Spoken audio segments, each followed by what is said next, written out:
Cláudio, em primeiro lugar, bem-vindo. Obrigada por você estar aqui com a gente, contando a sua história.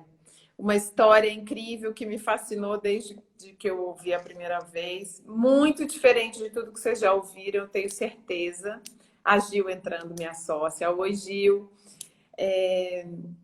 Uma história muito diferente de tudo que vocês já ouviram, e que levou o Cláudio a se reposicionar, né? O Cláudio, ele tinha ele era percebido de uma forma, ele passou o começo da carreira, uma boa parte da sua carreira, construindo uma marca pessoal. E como que você constrói uma marca pessoal? Através de todos os impactos que você vai gerando, né? Você interage com as pessoas, você deixa uma percepção nelas, e isso vai formando a sua reputação. E de repente a vida do Cláudio deu uma guinada e ele, enfim, acabou a partir dessa guinada descobrindo outras dimensões da sua identidade e construindo uma nova marca. Então, Cláudio, bem-vindo. Eu queria te pedir para você começar contando a sua história, essa história incrível, como é que tudo aconteceu. Primeiro, para quem está nos ouvindo aqui, entender, né, o que foi a sua trajetória. E depois a gente discute um pouco aqui a questão da marca e a percepção das pessoas. Bom, boa noite, obrigado pelo convite. Um abração para todo mundo que está chegando aí. Essa história começou, eu era executivo, fui executivo a vida inteira. E aí começou quando a minha esposa recebeu um convite para ir trabalhar fora, para ir morar no exterior.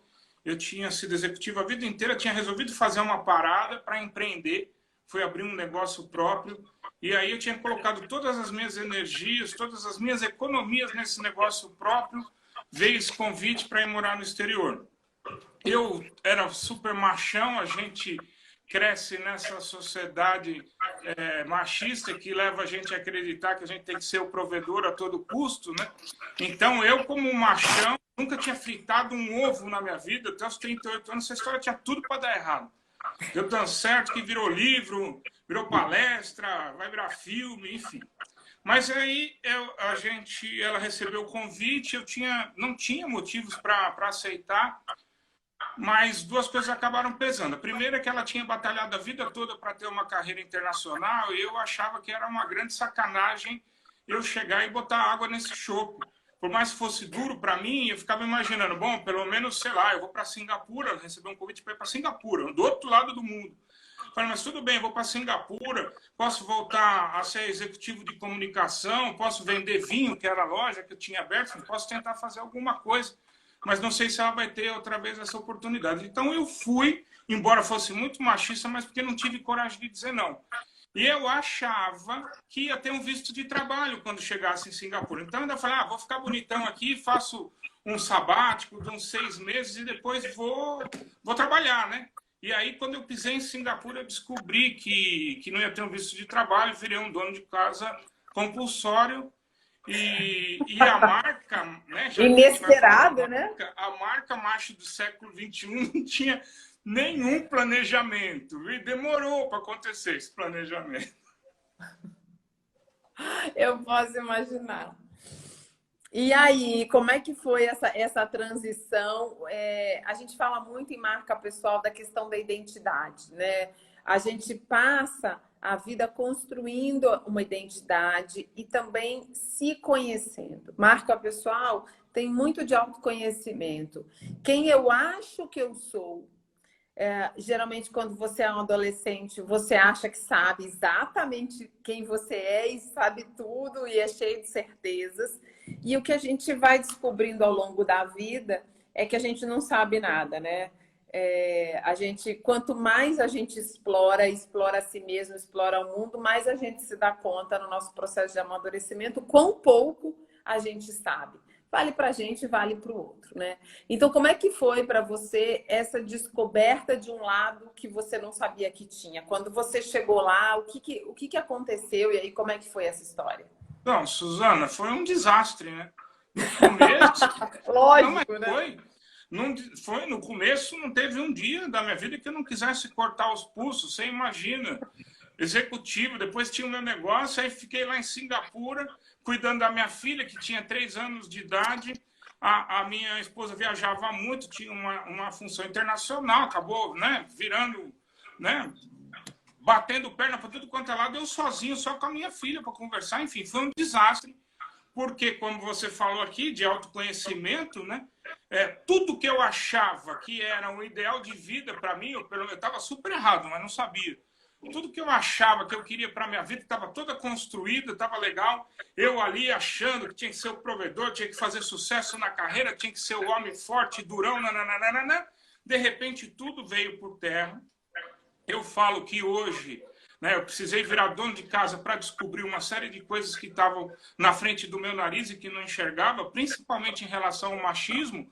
Mas, enfim, a primeira porrada acho que foi descobrir que eu poderia ter sido, poderia ser um pai mais presente para minha filha, mas depois descobri que eu era um cara muito machista e depois eu brinco aqui, eu uso uma expressão que eu falo, eu tive que sair do armário, porque chegou um tempo depois eu falei assim, cara, eu tenho que assumir esse negócio, virei dono de casa, estou fazendo uma coisa, aí vem a história do autoconhecimento.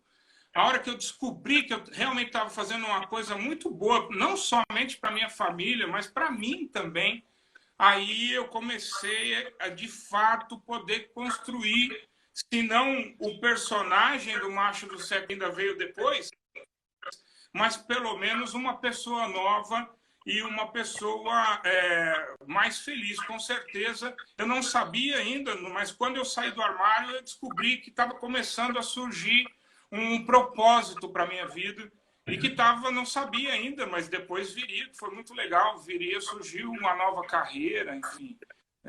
A marca, eu a carrego para onde eu for agora, na verdade, primeiro surgiu uma nova pessoa com novos objetivos, eu realmente tive que passar por uma situação que transformou de verdade tudo que eu achava, todas as minhas convicções, ou quase todas as minhas convicções foram por terra quando eu virei dono de casa aos 38 anos de idade. Nossa, Cláudio, você sabe que a gente ouve histórias parecidas com a sua, mas poucas histórias são tão contundentes como a sua. Tem uma pessoa aqui falando, a Keila Mota. A Keila está dizendo o seguinte: passo por isso morando nos Estados Unidos, virei dona de casa. A gente está mais acostumado, né, Keila, a ouvir mulheres contando essa história que o Cláudio está contando, dizendo: meu marido foi transferido, meu marido foi expatriado e eu tive que abrir mão da minha carreira. Agora, e não estou dizendo que é mais fácil, não, Keila, só estou dizendo que é mais comum, né? É mais aliás, comum, eu acho que essa é a grande armadilha do negócio, né? A grande armadilha de gênero. A gente, as mulheres, naturalmente tem que aceitar ficar nessa posição. Vai ser muito mais fácil para elas aceitar, mas a gente esquece que essas pessoas também, as mulheres têm um objetivo de vida, normalmente vão largar a carreira, largam uma carreira para ir apoiar a carreira do marido, para cuidar do filho, enfim. Quando isso é uma opção, é muito bacana. Como para mim a opção de ir foi muito legal, de virar dono de casa, mais ou menos, porque eu achava que não fosse virar. Se eu soubesse, eu acho que não teria aceitado. Né? Talvez não tivesse aceitado. Mas é isso. Essa é uma das grandes questões que eu discuto hoje quando vou às empresas. Uma das ideias é de quebrar esses paradigmas mesmo, porque as empresas às vezes nem querem oferecer uma posição para morar fora, eventualmente para morar no exterior para as mulheres, porque vão assumir que a mulher não pode, a mulher tem filho, não vai poder largar o marido do trabalho, não vai poder mudar a vida do marido. Por que não? Né? Equidade de gênero é isso, é a gente descobrir que as oportunidades têm que ser iguais para todo mundo, né? Então, os talentos estão em todos os lugares. Os talentos estão dentro do gênero masculino e dentro do gênero feminino também.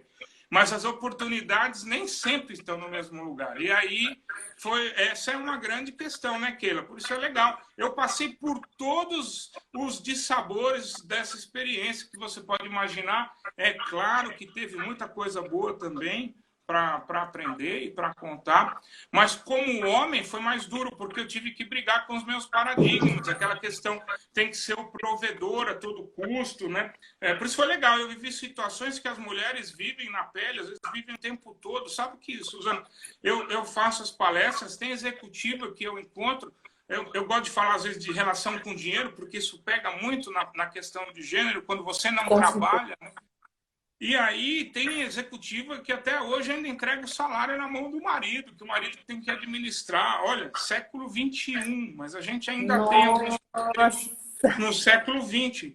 Mas eu, assim, quando a primeira vez que caiu minha ficha, que eu ia depender do dinheiro da minha mulher para comprar um sanduíche na esquina, meu Deus do céu, eu queria me matar. Vocês não imaginam, tem as histórias bárbaras, não vai dar para contar todas as histórias aqui, mas assim... Mas conta algumas, Cláudio. Teve uma sensacional, foi a primeira... Primeiro, tem que fazer um parênteses aqui. Eu falo que todo... Eu falo, não, é verdade, a gente homem, né? Numa vida passada, quando eu ia no bar, sempre a gente tem uma rodinha de amigos, né? No bar eu continuo indo ainda, né? Mas vida passada, agora não pode ir no bar, porque a gente está aqui isolado. Mas, enfim, eu brinco, né? A gente está numa roda de homem, na mesa do bar, aí começa... Sempre tem alguém que reclama da namorada, da mulher, da esposa, da companheira, enfim. Aí, sempre tem alguém que fala, e normalmente era eu, né? Olha o castigo aí. Eu falava, sempre pensa assim... Castigo veio, né? Castigo veio, né? Que diz assim, que eu queria mesmo uma mulher que me sustentasse, me desse um carro, um cartão de crédito para eu fazer compra no shopping. Ganhei tudo isso. E cuidado com seus desejos, né? Eles podem se realizar. Esse negócio do desejo, Eu sei que eu ganhei tudo isso e deu errado. No final, a única vez que, né, eu só saía com o cartão de crédito para fazer compra no supermercado. Primeira vez que eu fui fazer a compra para mim, deu um problema danado. Você imagina, eu tinha uma loja de vinhos e eu cheguei lá em Singapura, primeiro que a gente teve que deixar todos os móveis aqui no Brasil e eu não levei a minha adega para guardar vinho. Quem gosta de vinho gosta de ter uma adega, você guarda na temperatura legal, na geladeira não é tão legal. Enfim, você pode ter mais opção, né, para escolher. E aí eu reclamava, estou sem adega. Eu reclamava de tudo no começo, você pode imaginar. E aí a minha esposa foi lá e comprou uma adega super bacana para mim, fez surpresa, nem me avisou nada. Aí eu cheguei, imagina, lá em Singapura, né? Chegou um pacote para Cláudio, só podia ser eu, né?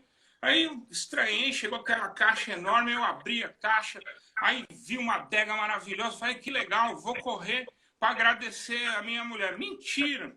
Fui correndo para a loja de vinhos para encher aquela adega. E isso era o começo ainda, tinha uma situação lá, o cartão de crédito meu tinha atrasado, enfim, eu saía com o cartão dela para fazer compra. Então, eu tirava dinheiro no ATM e está aparecendo no celular dela. Claudião tirou 200 doletinhos. E aí, eu saí para fazer a compra com o cartão dela. Eu cheguei na loja, né, comprei, a adega cabia 36 garrafas. Eu achei bacana comprar 36 garrafas, afinal de contas. Né? Fiz aquela compra de vinho, passei o cartão. No que eu passei o cartão, 30 segundos depois, estava com o meu telefone. Você está louco? O que você está gastando tudo isso de vinho? E eu falando, não, mas peraí, a gente só bebe vinho junto. E verdade que eu tinha que tomar conta da minha filha. Eu ficava esperando, às vezes, 3 semanas a minha mulher voltar para casa para eu tomar uma garrafa de vinho. Porque se eu tomasse vinho, quem tomava conta de mim era minha filha, e não o contrário, né? Então eu tive que tomar. De 3 anos. Aí pois é, 3 anos. Aí eu falei, pô, mas eu só bebo com você. E, pô, aí chegou em casa e deu aquela confusão. Você imagina, né? Pô, eu não vim aqui para isso. Depois tem outra. Tudo bem que eu tinha exagerado um pouquinho no valor, mas assim, não era nada que a gente não pudesse pagar, nada que a gente não tivesse acostumado a fazer. E aí, na hora da briga, eu falei, escuta, minha filha, eu tinha 6.000 garrafas de vinho na loja, será que eu não posso ter 36 aqui em casa? Né?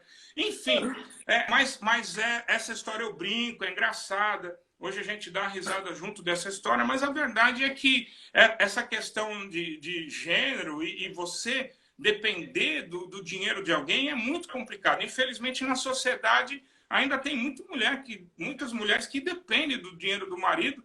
E eu digo, hoje virei dono de casa para aprender.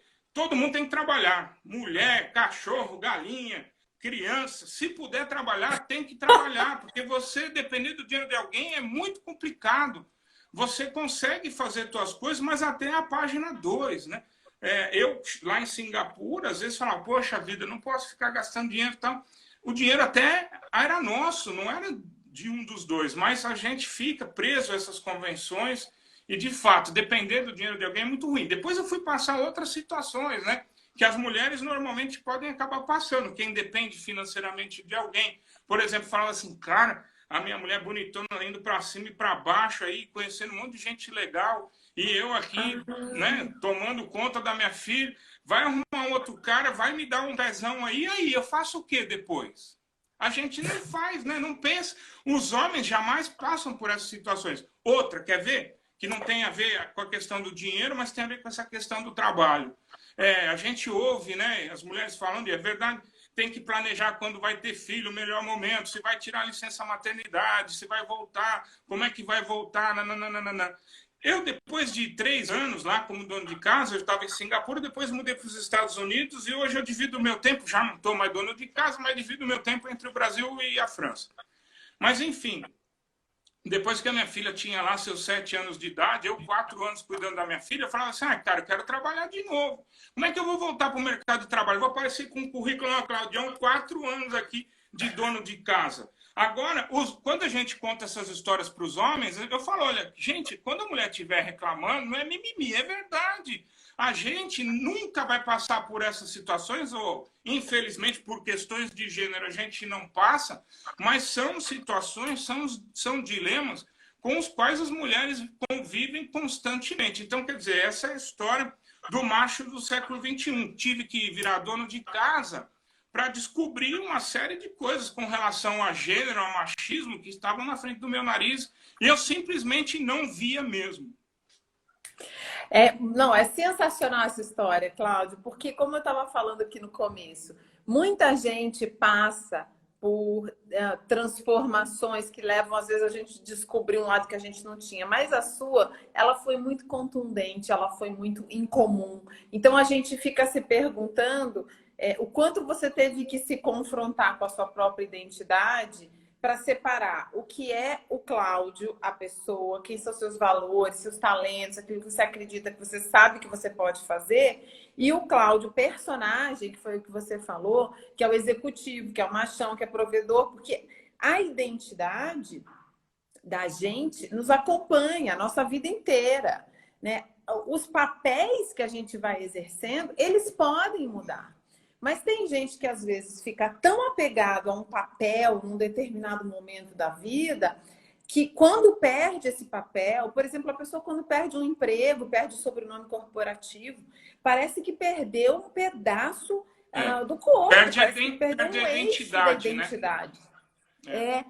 A Gil está dizendo que é incrível essa experiência, mas não são todos os homens que topam esse desafio. Então, Gil, é o que o Cláudio estava dizendo aqui no começo. Ele nem topou, ele achou que ia ter um visto de trabalho quando chegasse Foi compulsório, mas é por isso que hoje eu adoro compartilhar essa minha história e adoro compartilhar com os homens. É óbvio que a minha história é legal, todo mundo gosta, é homem, mulher, mas eu tenho consciência que essa história tem um valor, vamos dizer assim, para a sociedade maior quando eu conto para os outros homens, principalmente os homens que eram como eu, macho do século XX ainda, né? Então, quer dizer, porque tem muito ainda, né? Depois eu brinquei, né, com a Neiva, essa história, depois a gente pode até falar, se quiser, a Neiva, que você conhece, a gente fez essa história do Corona Macho, que é outro personagem que apareceu, mas enfim, é isso. A quebra, para mim, foi total, Suzana, a ponto de eu arriscar te dizer com muita sinceridade que foi quase como morrer e nascer de novo. A Keila, que está lá nos Estados Unidos, e acho que ela vai entender um pouco isso que eu estou dizendo, vivemos um pouco as mesmas dores. Quando você passa por uma expatriação, normalmente já é um pouco isso, né? É um pouco você morrer para nascer de novo, porque as referências todas que você tem do teu cotidiano, até de vida mesmo, todas elas vão se transformar. Tem coisas que você acaba tendo que aprender do zero de novo. Você vai viver num outro país, o sistema bancário é diferente, até, né, nos Estados Unidos, até o jeito que você vai comprar pão é diferente. Enfim, você, de fato, passa por um aprendizado muito grande. No meu caso, sem exagero, eu posso dizer que eu morri para nascer de novo, porque foi uma transformação como pessoa mesmo, radical.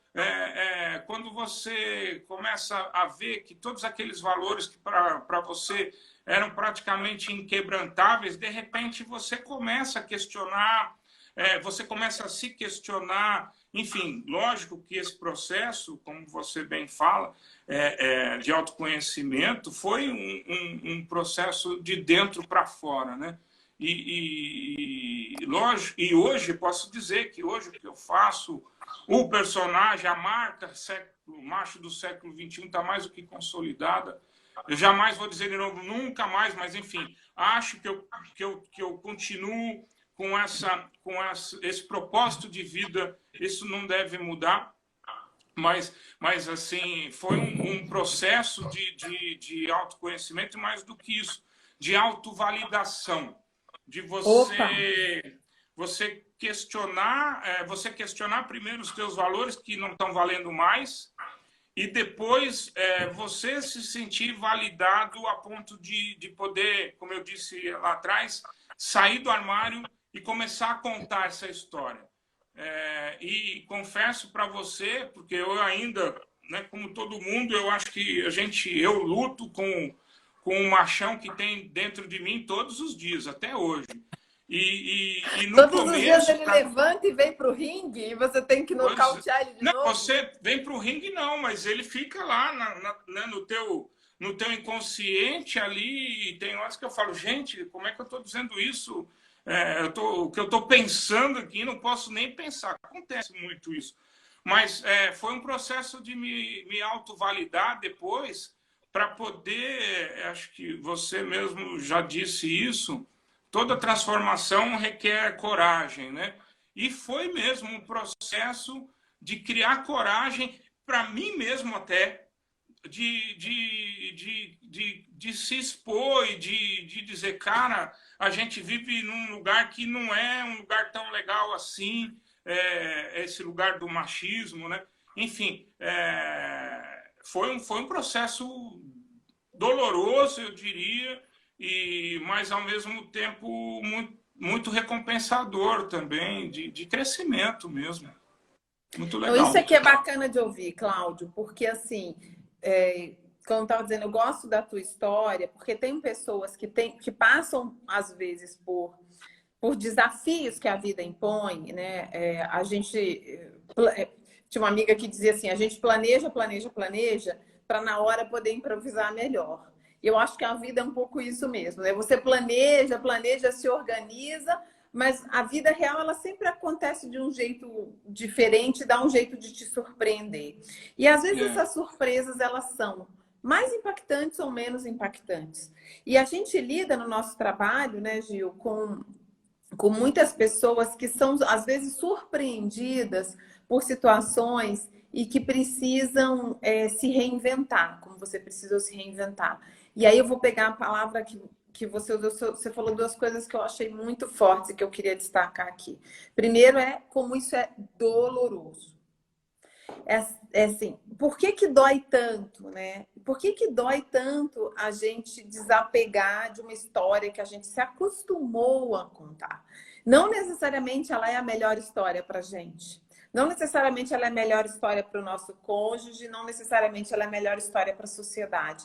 Mas quando a gente se acostuma a contar uma história e repete essa história por muitos e muitos anos, e a gente se vê sem ela, às vezes a gente acha que a gente perdeu um pedaço da identidade.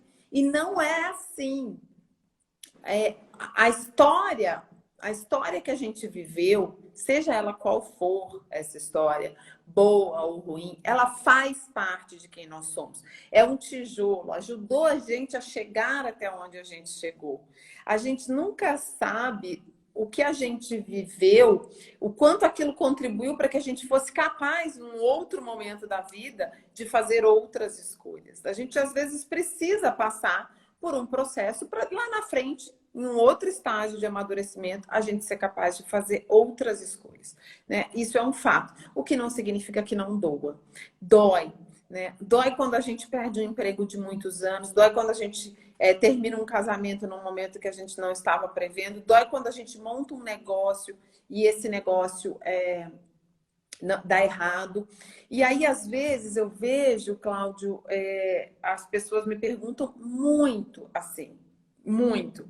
Mas eu vou escrever isso no meu LinkedIn e se não der certo?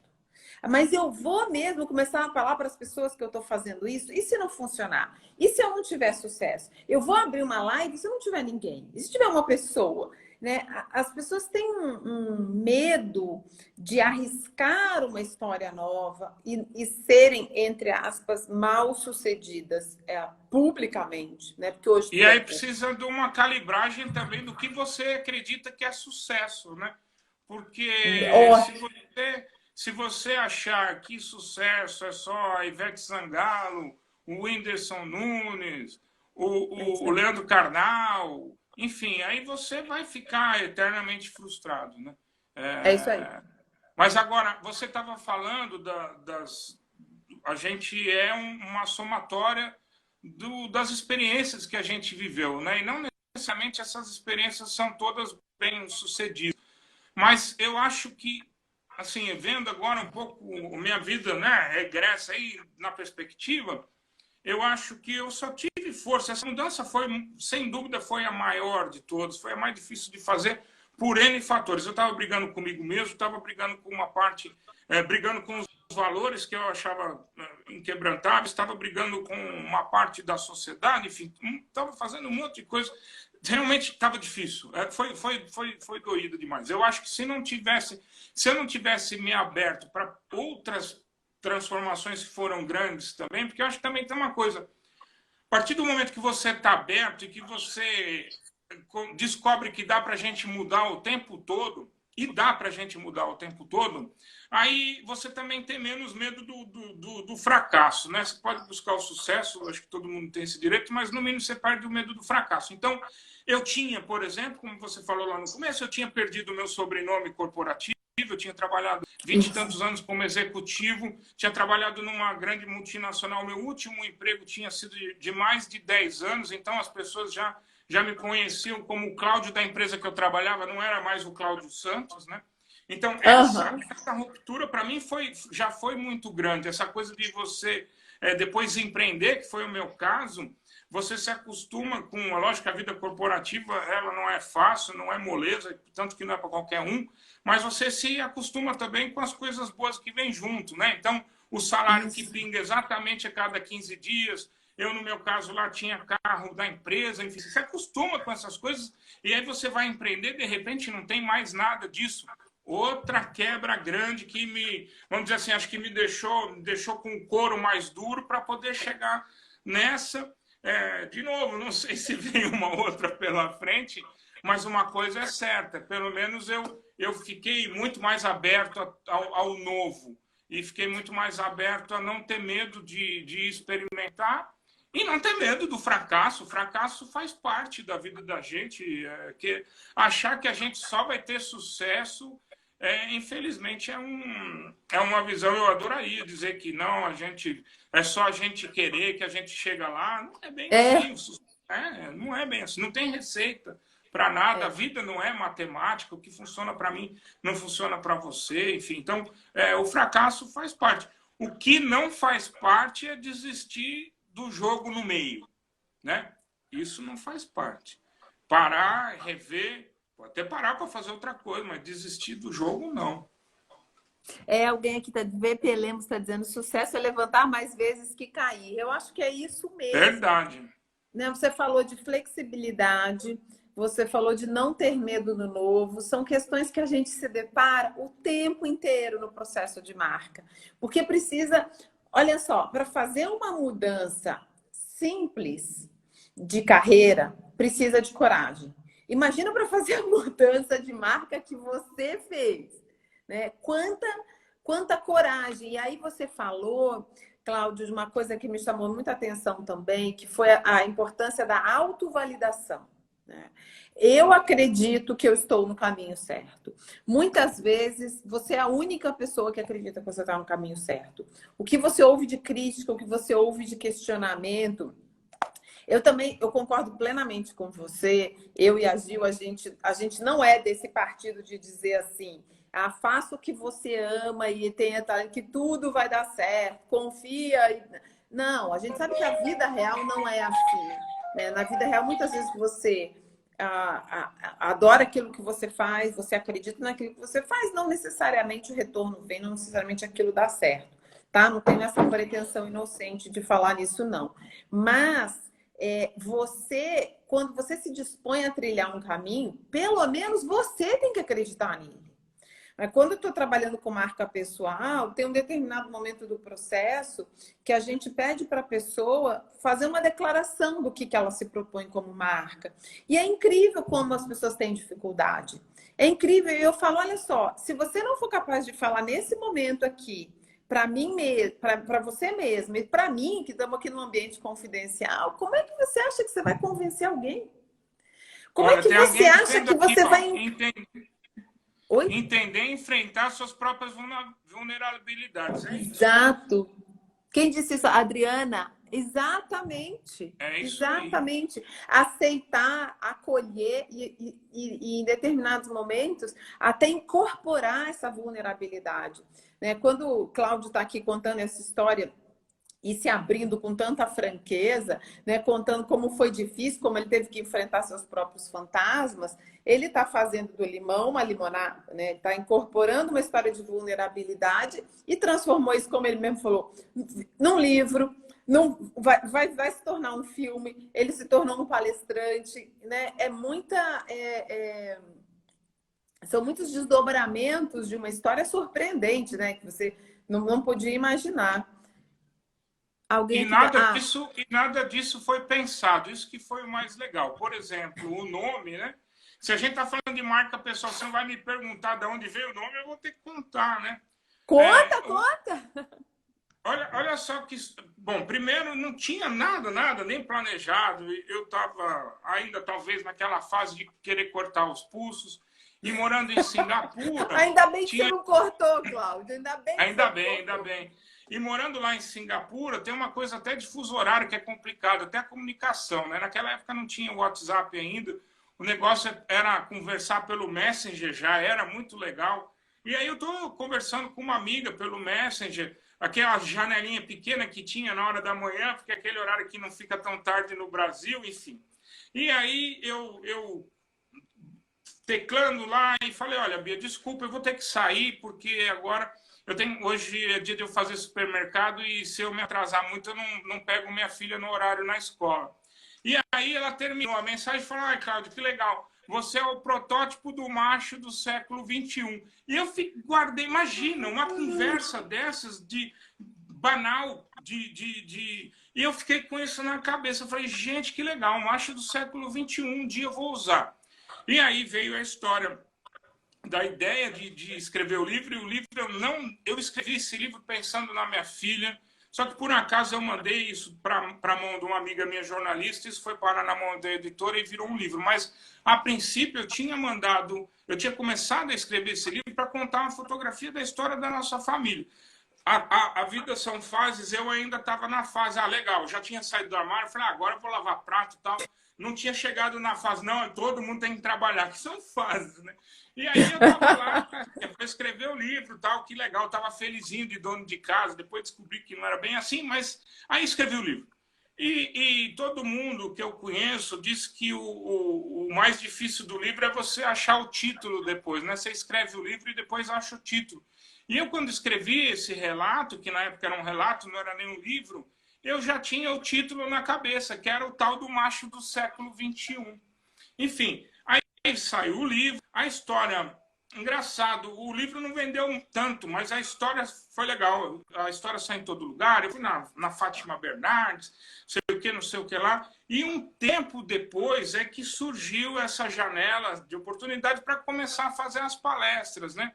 E aí foi o momento que eu tinha que decidir como é que eu ia, né? Aí surgiu a marca para valer. E aí eu achei que valia a pena insistir no macho do século XXI, que para mim já fazia todo sentido, né? Embora eu apanhei muito com esse nome, demais. Agora apanho menos, porque eu acho que as pessoas se entenderam um pouco mais depois de tanto eu falar. Também título, quando você não pode explicar, né? É só o nome. mas tem uma conotação, né, meio esquisita essa palavra macho, mas para mim era exatamente o que eu continuo pensando hoje, que é você usar a palavra macho, que tem uma conotação negativa, mas para dizer, peraí, é macho, mas é do século XXI, não é qualquer macho, né? Então, essa foi a ideia, mas surgiu naquela conversa banal do Messenger lá com a minha amiga Bia. Pena que ela não está ouvindo a gente aqui, que ela está lá em Portugal, já está meio tarde. Mas, enfim, surgiu do meio do nada e virou uma marca que eu carrego com o maior orgulho, o maior prazer por toda a minha vida. Eu acho que essa história é bem bacana de como surgiu o nome, porque às vezes a gente vê também o seguinte, quando a gente está num processo de rebranding, né, quer dizer, de revisão da nossa marca, a gente está numa transição para algo que a gente não sabe direito o que é muito comum a gente não se dar conta de algumas coisas e às vezes é a outra pessoa que percebe aquilo na gente e nos ajuda a nos definir.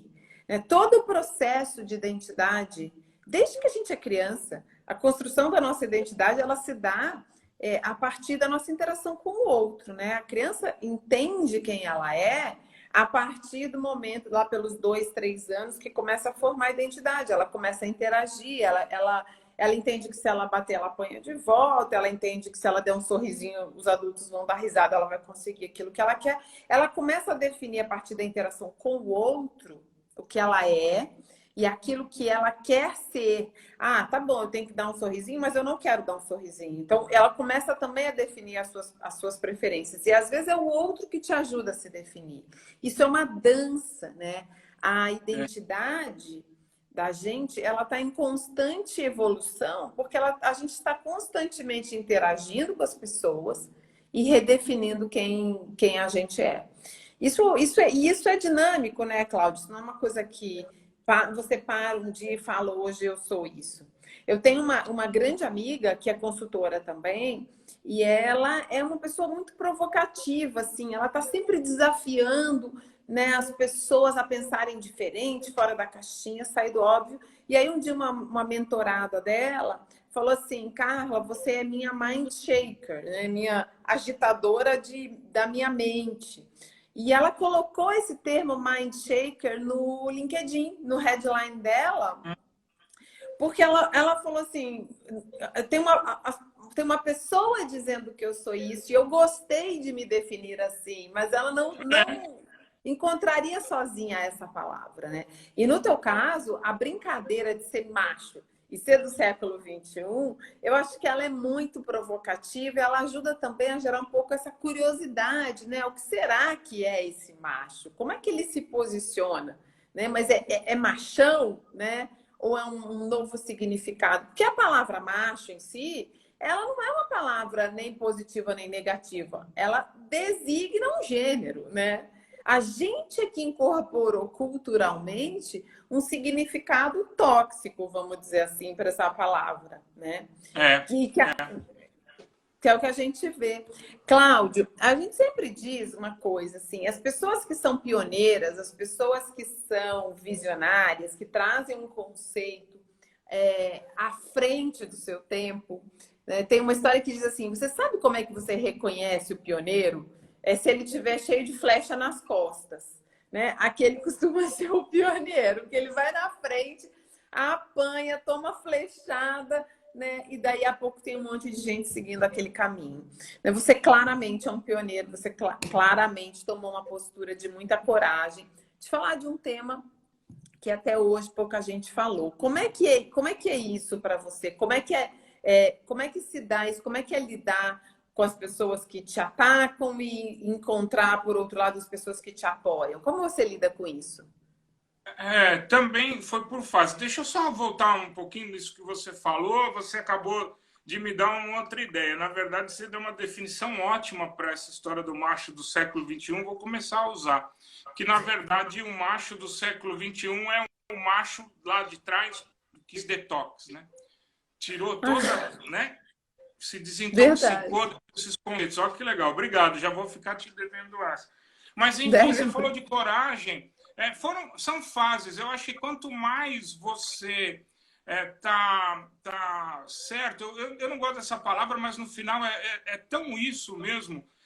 Quanto mais empoderado você se sente para seguir naquela linha e seguir falando o que você acredita, você vai se incomodando menos com as críticas negativas. Embora eu costumo prestar atenção em tudo quanto é crítica, tanto negativa quanto a positiva. Aprendo muito com crítica negativa.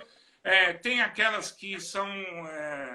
nem conto, né? Aquelas que são agressivas, são a crítica... Não é nem a crítica, é a pessoa, sei lá... É agressão mesmo, né? É Às vezes agressão, é um desrespeito, enfim. Mas isso te pega. E no começo eu ficava muito chateado. Eu falava assim, gente, mas como é que é? Eu tô querendo fazer uma coisa tão legal, eu tô querendo compartilhar com as pessoas uma mudança, uma transformação que eu acho que é o caminho, né? Poxa vida, quem que não quer, quem que não vai lucrar com um mundo com mais respeito e igualdade para as mulheres? Que é mais ou menos o que eu quero, né? né? Poxa vida, todo mundo vai lucrar com isso. Não acho que todo mundo tem que concordar comigo o tempo todo. Pode ser que eu use argumentos que não sejam tão bacanas assim. Mas o conceito era esse, sempre foi, né? O propósito sempre foi esse. E aí eu me chateava muito. As críticas, eu acho que toda crítica, quando ela é feita com boa vontade, mesmo que ela seja negativa, ela te ajuda a crescer de alguma forma, no mínimo te faz parar para pensar por que as pessoas estão dizendo isso. Eu acho que eu lido melhor, muito melhor com a crítica. Eu ainda fico, lógico, fico chateado por quê? Às vezes fico, depende, mas às vezes fico. Por quê? Porque o outro lado da moeda é muito legal, né? E eu tenho a sorte, acho que fui insistindo e fui chegando lá. Eu acho que eu defini um discurso muito baseado também no que as pessoas foram me alimentando com feedbacks. Então isso foi muito bacana. Mas a recompensa que eu tenho de ter sim o apoio das pessoas, de gente que vira um amigo virtual, que enfim tem uma coisa muito bacana. Me fez lembrar essa história toda, essa convivência toda com as pessoas que hoje me seguem, me faz lembrar o tempo todo que a gente é ser humano, que a gente pode sim. Hoje eu acredito num conceito, eu não sou muito religioso, mas tem um conceito budista que é essa história de que você consegue transformar quem está do seu lado, né? No começo eu queria transformar né, o mundo, né? A gente quer transformar o mundo, e depois quando você descobre que você é só uma areia, um grãozinho de areia no deserto, você descobre que é mais difícil de mudar. Mas se você mudar quem está do seu lado, e quem está do lado muda, o outro do lado muda, você consegue fazer essa mudança. Então, eu acho que hoje eu vou muito mais para essa linha. É muito legal o retorno que eu recebo das pessoas, e mais do que isso, Suzana, uma coisa que você falou há pouco aí. Quando você define um propósito, passa a fazer menos diferença a quantidade de pessoas que você vai impactar. Porque as relações passam a ter mais qualidade também. Eu não estou dizendo que eu não gostaria de ter 1 milhão de seguidores. Não é isso. É lógico que 1 milhão de seguidores seria bacana também. Mas eu consigo mesmo valorizar cada uma das relações que eu vou formando, mesmo que as relações sejam virtuais. E tem muita gente que vira amigo virtual mesmo, enfim. Dá tempo, eu não tenho 1 milhão, então dá tempo de ler todas as mensagens e dá tempo de falar com todo mundo. Eu sou meio louco, às vezes as pessoas falam, vai dormir, então eu fico até tarde respondendo mensagem, mas acho que isso me dá uma energia que no começo eu não reconhecia muito. Acho que isso é legal, uma mensagem para passar aqui.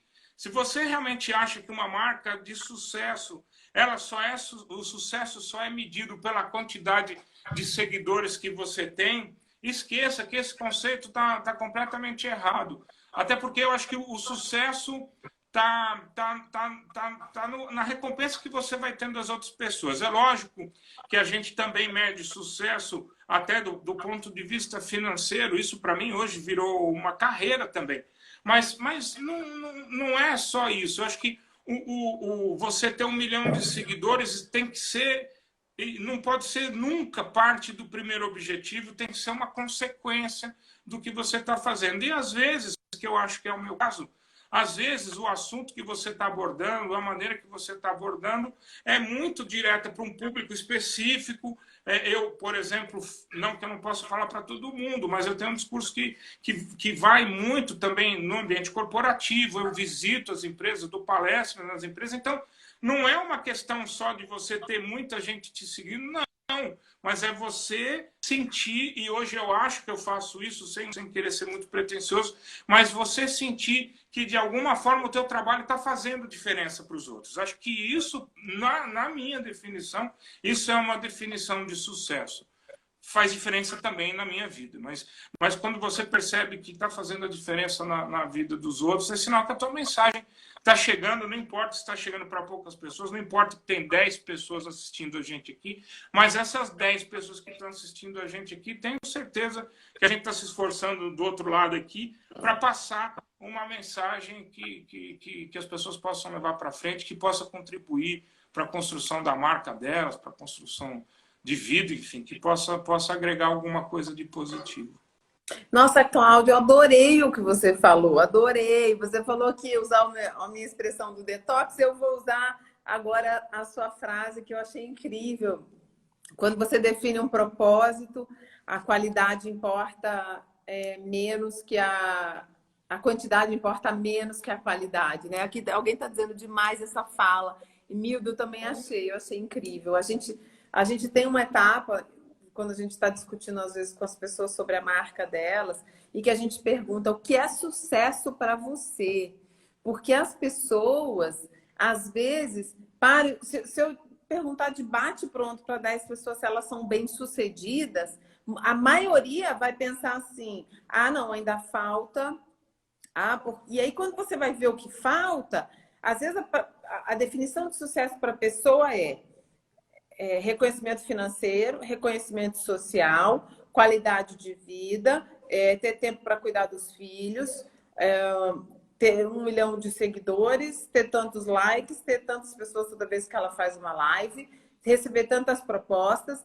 Assim, é impossível você ticar tudo. Então, definir um propósito, né? Definir o que é sucesso para você, e definir isso de uma maneira que seja realista, que seja palpável, dá um prazer enorme quando você alcança, porque geralmente a gente é muito mais bem-sucedido do que a gente percebe, né? Sabe que você está falando aqui, eu estou vendo que se juntou a gente o professor Sérgio Barbosa, é outra pessoa que tem um propósito muito bacana, eu sou fã de carteirinha dele, ele trabalha para transformar, por isso eu estou dizendo, essa coisa de transformar a vida do outro, quem está do seu lado ali, é uma recompensa enorme. O Sérgio trabalha com um projeto lindíssimo de recuperação de homens que são agressores, que cometeram algum tipo de violência doméstica. E é um cara que, com certeza, entende bem, ele chegou agora, mas, enfim, entende bem esse conceito que eu acabei de passar aqui. Eu acho que o sucesso tem que ser uma consequência mesmo. O sucesso também parte do prazer que você tem de estar fazendo aquilo. E nesse caso, porque eu acho que a gente acaba levando uma mensagem construtiva para as outras pessoas, né? Eu acho que é importantíssimo a gente falar de machismo no Brasil e da gente desconstruir esse machismo para os homens. Eu acho que a gente não pode mais viver no século XXI uma sociedade que ainda convive com tanta violência, com tanta desigualdade para as mulheres, enfim. Eu acho que a gente, como homem, tem que tomar uma atitude em relação a isso. Então, essa mensagem, eu acho que agrega ainda mais valor, me dá ainda mais prazer de fazer o que eu faço. Mas de verdade, eu acho que você se realizar é a primeira parte do trabalho. Quando você tem essa coisa de poder privilegiar, ou de, pelo menos de alguma forma, você consegue privilegiar a quantidade, a qualidade das relações, ao invés de querer quantificar o sucesso só em números de seguidores, principalmente, que hoje é assim, né, infelizmente. Enfim, eu acho que fica muito mais gostoso. Mas está mudando, viu? A gente já viu recentemente vários estudos falando do crescimento da relevância dos micro-influenciadores.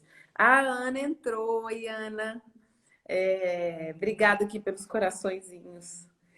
Os micro-influenciadores são influenciadores de 500 a 1.000 seguidores, 1.000, hein? Até 1.000, mas que tem um altíssimo grau de engajamento.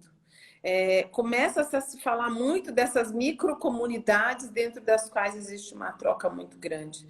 Então, eu acho que é uma coisa que está mudando. Os números grandes, eles ainda impressionam, mas é o que você falou. Define seu propósito, defina um sucesso a partir do seu propósito e vai nessa linha, né? Cláudio, olha só. E acredite no que você fala, né? Porque se você não acreditar no que você fala, não fale nunca nada para agradar os outros. Fale o que realmente está dentro de você, o que você realmente acredita. E eu não consigo. Você fala da história das críticas, né? É impossível agradar todo mundo ao mesmo tempo. Como é que a gente vai imaginar? Nós somos diferentes entre nós, temos características tão distintas. Como é que a gente vai agradar? Né? Aquilo que a gente falou de achar a sua tribo, né? De encontrar a sua tribo e navegar por ali, sem a pretensão de achar que você vai agradar todo mundo mesmo. Mas, nossa, Cláudio, assim, quanto aprendizado, quanta coisa bacana você compartilhou. Queria te agradecer muitíssimo por contar essa história com tanta franqueza, com tanta autenticidade, né? A palavra da moda aqui na construção de marca pessoal. Eu acho que você deixa para a gente aqui uma série de aprendizados que eu tenho certeza que vão valer para muitas pessoas que assistiram e que ainda vão assistir esse nosso papo sobre convicção, sobre coragem, sobre flexibilidade, sobre aprendizado, enfim. Foi uma aula de marca pessoal. Muito, muito obrigada pelo papo de hoje. Eu que agradeço. Agradeço o convite. Vou aproveitar esse último minutinho que a gente tem aqui para fazer um comercial. Agradecer a todo mundo que se juntou a gente aqui. Quem ainda for assistir por aí. E quem quiser me seguir aqui no Instagram, Macho Século XXI. Mas tem também o site, eu tenho várias das histórias, os artigos, que é machodoséculo21.com.br. E tem o canal do YouTube, que acabou de fazer 3 anos, que está muito bacana. Agora estou fazendo as histórias da quarentena também, mas a base ainda é falar de gênero. E tem um assunto que a gente nem falou, que de repente a gente pode chamar a Neiva e fazemos juntos, que é do Corona Macho, né? Que surgiu aí com o distanciamento social. Quem sabe a gente marca uma outra live só para falar do Corona Macho. Com certeza. Mas, enfim, tem os vídeos. Tem os vídeos, né? Lá no meu LinkedIn também tá tudo lá. Cláudio Henrique dos Santos. Enfim, me sigam aí nas redes sociais. Eu prometo, falei aqui, mas não é bobagem não. Enquanto eu não tiver 1 milhão de seguidores, que eu não vou ter nunca, eu respondo todo mundo. Pode escrever que eu vou responder a todos com o maior prazer. Cláudio, vamos deixar a mensagem do Corona Macho agora, que é a seguinte: fique em casa. Mas saia do sofá. É isso aí. Valeu. Obrigada, Cláudio. Obrigadão, gente. Para você, obrigada a todo mundo que assistiu. Valeu.